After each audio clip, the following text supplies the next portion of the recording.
God continued his overwhelming interrogation, detailing the wild and untamable power of animals like the great warhorse and the terrifying creature Leviathan, proving that Job could not govern even the smallest parts of the creation he inhabited. Overwhelmed and utterly humbled, Job finally collapsed his intellectual defense. I spoke of things I did not understand. I retract, and I repent in dust and ashes. This confession was the climax of the entire saga.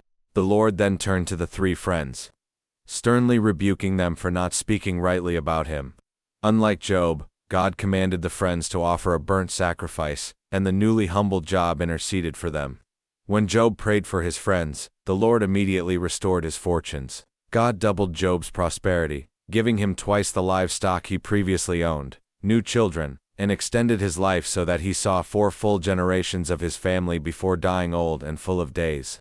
Today's takeaway: true restoration comes only after humble submission to God's incomprehensible sovereignty, which precedes both forgiveness for others and a double blessing for the faithful.